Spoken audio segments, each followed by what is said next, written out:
bonsoir. Mesdames, messieurs, est-ce que vous allez bien? Oui. Je répète, est-ce que vous allez bien? Oui. Ça va? Vous êtes en forme ce soir? Oui. Je suis ravie d'être là. Ils vont pas répondre non. Je vous présente Monsieur Joyeux. Bonsoir. Je suis Madame Privas. Donc j'espère que vous êtes en forme ce soir parce qu'on va avoir besoin de vous tout au long de la soirée. Vraiment, il faudra s'accrocher.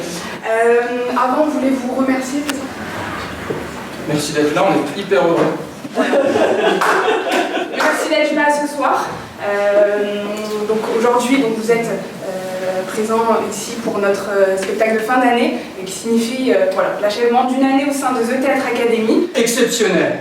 Voilà, une année vraiment exceptionnelle, riche en émotions, riche en improvisation. Énormément d'émotions. Voilà, sûrement. Mesdames et messieurs, du coup ce soir vous allez voir défiler devant vous des comédiens exceptionnels. Je le dis bien, exceptionnels. C'est vrai qu'ils sont très très beaux. Ils sont Beaux. C'est un peu le haut du panier en fait. Voilà. une classe indiscutable, un talent phénoménal. Ils sont exceptionnels. Donc, le spectacle va se diviser en 3 parties. On va vous présenter du coup la première partie qui s'appelle... Pour être plus intelligent, 3 €, 3 parties. Voilà. Vous imaginez un peu la qualité de la chose. Enfin, quand on va au McDo, on va pas dans un restaurant gastronomique, quoi. Donc, celui qui se barra au bout de la première parce qu'il a le droit, on lui remboursera les 2 €. Non, je vous rassure, le théâtre, le spectacle va durer un peu plus qu'une minute et vous en allez avoir pour votre argent. Donc la première partie se nomme les improvisations directes.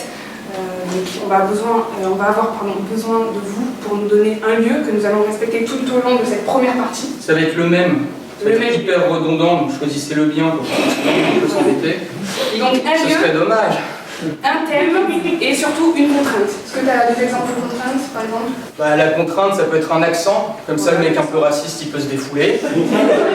Et puis ça peut être aussi une contrainte physique, Voilà, le sadique, voilà. Tu fais très bien. Ouais, merci. Voilà, le haut du panier, hein, c'est ce qu'on vous avait dit. Donc, on va du coup appeler 2 camarades.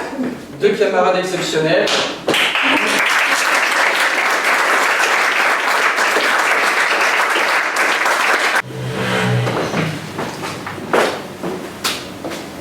Bonjour monsieur. Bonjour. Je rappelle que vous êtes un examen national, que toute tentative de tricherie vous empêchera de repasser cet examen dans les 5 prochaines années. Alors, l'examen va être le suivant. Je vais vous poser un ensemble de questions à laquelle il va bien évidemment falloir répondre. C'est pas la première fois que vous passez un examen. Non, c'est pas la première fois. Non. Généralement, on dit oui, monsieur. Déjà, Ouais. ça va être la première chose. Ouais, c'est pas la première fois, monsieur. Parce que des petits merdeux comme toi, j'en vois tous les jours. Ok? Arrête! Non, c'est bon, monsieur, c'est pas la première fois. Tu le veux ou tu le veux pas? Ouais, je veux ça, monsieur, je veux... T'es là pour ça, Ouais. ok. Ouais, Donc, je vais te poser un ensemble de questions, tu vas me répondre. Je vais calculer tes points. Si tu as assez de points, je te le donne. Si tu n'as pas assez de points, je te le donne pas. Et pas de bug. Alors, la première question, parce que je suis un mec sympa, est-ce que tu peux me dire la voiture préférée de Charles Martel? Ben, Charles Martel, enfin, c'est-à-dire que... ouais, il aime bien les voitures. Après, bon, le truc, c'est que... moi, comme je n'ai pas trop vécu à son époque, tu vois, enfin, je sais pas trop, mais bon, je sais qu'il aime beaucoup les voitures, c'est comme... Tu vois, donc ça, c'est bon à savoir, faut le dire. Je te demande la marque du véhicule que Charles Martel affectionnait particulièrement. Bah, c'est parti des gens qui ils aiment beaucoup les choses. Ils aiment beaucoup les choses, et les gens qui aiment beaucoup les choses, ils sont diversifiés, tu vois. Très bien, c'est une réponse excellente. Donc tout quoi. Très bien, alors, seconde question.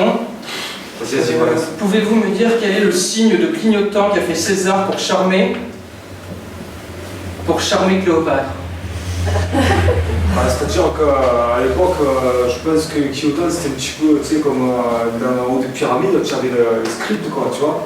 Quand ils avaient fini les travaux, ils faisaient les grosses œuvres, tu vois. Ils faisaient ils mettaient la torche comme ça, c'était le phare d'Alexandra, machin, Alexandrie, et puis après, bah, tu voyais, César, il se servait de ça, il disait, voilà, Cléopâtre, je t'aime. Alors, Ok, bon, c'est très bien, très bien. c'est ça. Oui, on fera le bilan à la fin, ne vous inquiétez pas. Alors, est-ce que vous pouvez me dire combien de pneus peut-on mettre dans une galère? Alors, la galère, moi, la galère, c'est un truc que je connais toujours. Donc, pneus, tu vois, c'est moi tous les jours, je fais état de pneus, je suis là, je me cache derrière machin, je fais des trucs, on fait des cabanes avec. Alors tu sais, la galère, les pneus, il y a autant de galères que de pneus, tu vois. Il n'y a pas, tu comptes pas, tu sais, c'est le pro rata. Le pro comment? Enfin, laisse tomber. Ok. Mais bon, c'est ça, c'est ça. Ce que je te dis, c'est vrai. Donc je crois, je vous dirai les réponses à la fin, ne vous inquiétez pas, si vous les comprenez. J'ai beau. Alors la dernière question, vous êtes prêts? Ouais, je suis trop bon. Pouvez-vous me dire combien de chevaux fiscales faisait le cheval de Jeanne d'Arc? Le problème, c'est que Jeanne d'Arc, c'est quelqu'un qu'elle entendait les choses. Alors quand elle entendait les choses, elle écoutait les chevals et elle écoutait les voix. Alors je ne sais pas si le bouclier fiscal ça marchait, mais je sais qu'elle a entendu les chevaux et donc voilà c'est tout. J'ai bon ou j'ai pas bon? Bon écoutez monsieur, merci beaucoup pour ces enrichissements. Malheureusement je ne vais pas vous le donner. Hein, parce que dans une galère on peut mettre 150 pneus. Tout le monde le sait. Tu me dis le nombre de chevaux fiscaux de Jeanne d'Arc, c'était 6, c'est une évidence. Tu me dis chez moi. Tu dis chez moi, tu dis je te passe pas. Vous reviendrez me voir, mais je ne peux pas vous le donner. M'a pas donné. Désolé. Et ça pas donné.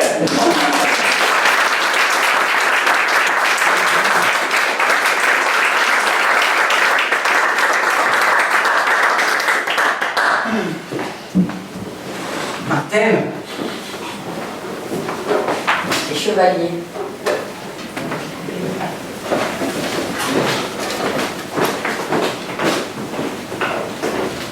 Une dispute avec de faux gros mots.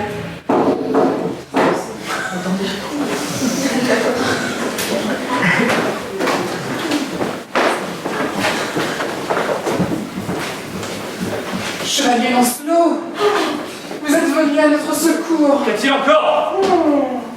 Ces sales petits salauds de dragons sont encore à notre trousse. Attendez, Perceval, regardez. Je suis Perceval, moi. Plafond brûlé. Ne vous approchez pas, c'est un guet-apens. C'est un guet-apens. Un trésor, je ne sais pas. Tête de chou. Un trésor. Plafond brûlé, regarde. Mais je vous rappelle que le royaume est en danger. Les dragons sont en train de l'attaquer. Vitres fêlées par tous les côtés. Je t'explique depuis des lustres et des lustres que ça, ce n'est pas le trésor auquel tu aspires.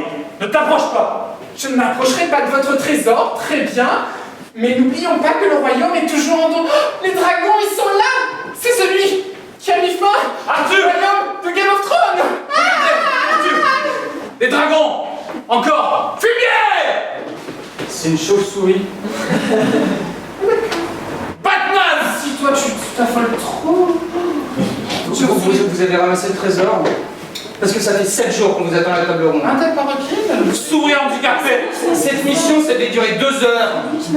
Et vous êtes encore là à vous tourner les pouces. Page asthmatique!